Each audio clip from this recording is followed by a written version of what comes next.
was, we knew there was a 75 out there, and went out there and did it. You know, Tim did a great job tuning the bike. I did the same thing I did yesterday, so I don't take any credit for it. It's all team effort. So good thing.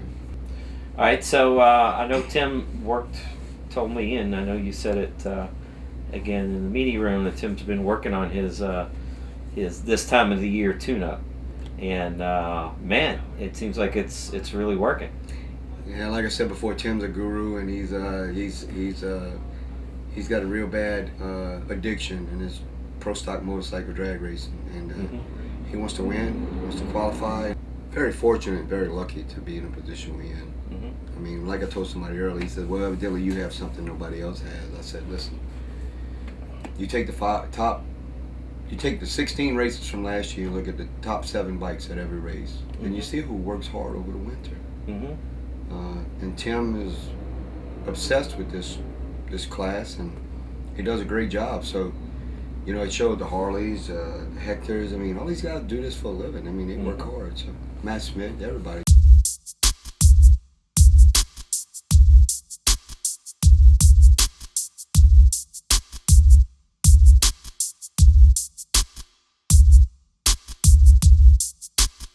Ellie, your first weekend, not your first weekend on the bike, but your first weekend racing with the team.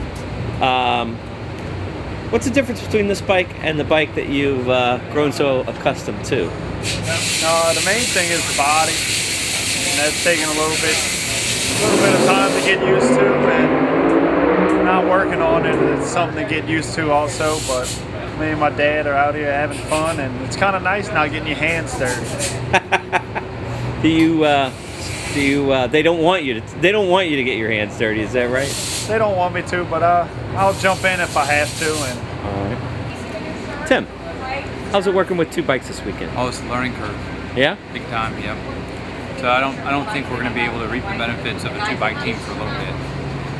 Even though you're number 1, you were number 3 yesterday, and you still got Ellie in 6th. You think you're not reaping the benefits. That's scary. Well, not necessarily in that regard, but you know, the whole purpose of a 2-bike team is to just try different things. Yeah, well, have the opportunity to just have a little bit more information, and in order for us to really be able to look at this data and say this is how it correlates to this other motorcycle, it's going to take a little bit. You know, right now we're just basically applying these 2 fundamentals, the fundamentals we know to Jerry's motorcycle and Ellie's. We're trying to fix those problems. Right. So it's tough. It's a lot of work, but we're doing it. Ellie's number 6. Yeah. Which is good for a first race. That's absolutely right. On a bike that the bike is way, way faster than it showed. Yeah. The 81 was not a fluke. Yeah. The bike should go in the 70s. Yeah. Just destroyed the clutch. Yeah. And it's the second time in our career that this happened. It happened in Indy. Yeah. The round before Chip. Yeah. And I ran in Indy. Yeah. And for no reason at all, same clutch we've been running all year long, just fried it. Okay. Right. I remember that. And this happened on Ellie's bike today. Jerry was telling me that Ellie's bike had a similar clutch issue as that his bike had at Indy. Was that last year or the year before? 2015. Yeah. Is that about right? Look about the same to you? That's right. So you've got some experience with this, and getting it squared away is probably shouldn't be too much of a problem. We'll see. I don't know a whole lot, but we're working hard to make that motorcycle go as fast as we can. Right. It's a lot. It's a new motorcycle, so on top of learning about a new motorcycle, we're also overcoming some challenges. We didn't see any of these challenges in testing. It all popped up in the 3rd round of qualifying. Sure. So this is a pretty new problem to us. The good thing is we have the parts and pieces to fix it, but we're still questioning how to have these changes have the least amount of effect on performance. Both these bikes have the capability of going the exact same numbers. It's just a matter of being able to tune each motorcycle to go those numbers. So that bike is fully capable of going the same ET in mile an hour Jerry's is. I didn't expect that today. I was hopeful for a 78 or or 79. That's kind of what that's what I was trying to run. But we're just not going to run those numbers when we're having the clutch problems we're having. So, but I think the bike can go just as good as Jerry's, and we've built it the exact same as Jerry's. So there's no reason why it shouldn't perform like Jerry's.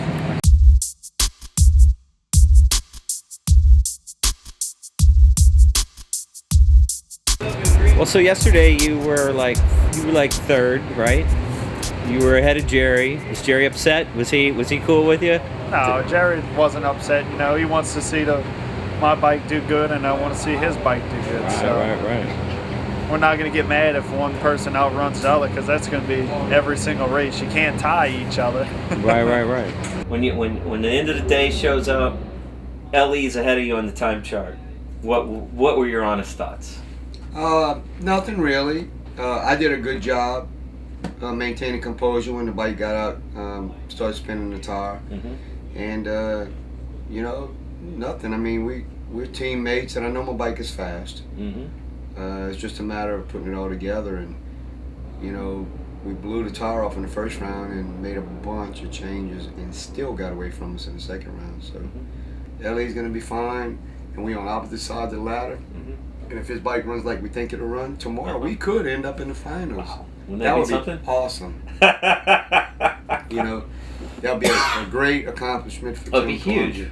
Yeah, huge. You know, for huge. 2 bikes, but Huge. you got to go round by round. You got to get rid of these guys and gals first. You know, once you get past these, then you can move forward.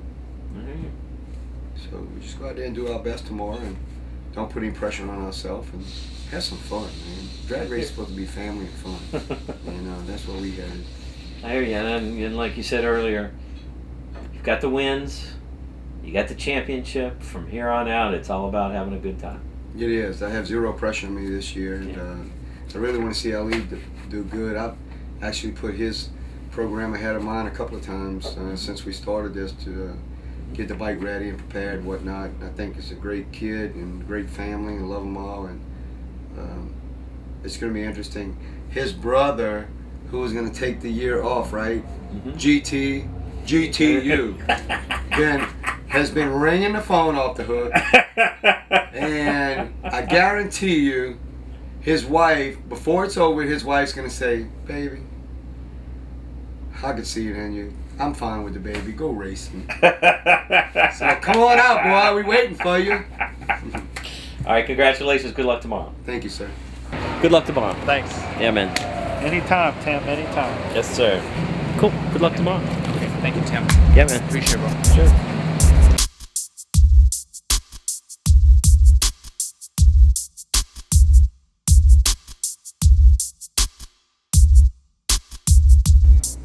We had somebody coming out trailer a year ago, and they had been struggling, and we was talking to him, and they actually had like a 106 60 foot. We got to figure it out now. And Tim looked at him and he says, "Sir, when you go to every track and you do that, then come in here and tell me how you got it figured out." So every round of racing, every track is different. Weather conditions are different from day to day. So it's tough, man. People think you just dump the clutch and press the button. There's a whole lot of stuff involved in running a pro stock bike.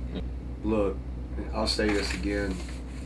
For those of you out there that think this is easy, it's not, man. And it's some really good riders, really good programs, and really good motorcycles. And on any given day, anybody can win it. Right.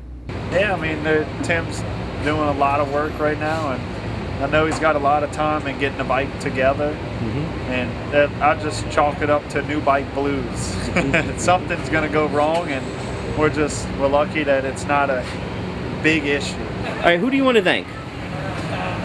Most of all, my team, you know, Jeremy and Rick working on my bike, and you know, these guys working for LE now, Chris Parker and Steve Zellum, and you know, Tim's a great guy. But, like Denzel Spark Plugs, PJ1 for sure. Mr. P is a great guy. Mr. Race Oil, he's been making our oil for the last 2 years. We haven't been breaking any parts, haven't been wearing anything out, so really good product.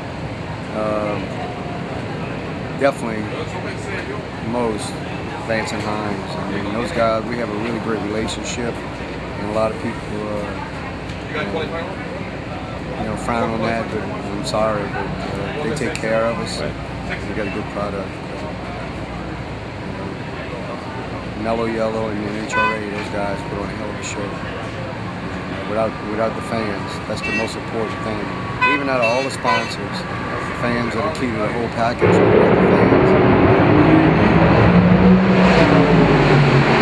Without the fans, there's no show.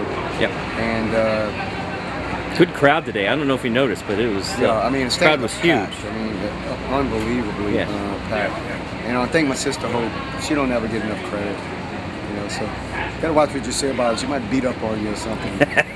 She's a good person. It's all right. And my wife. I love you, Mama.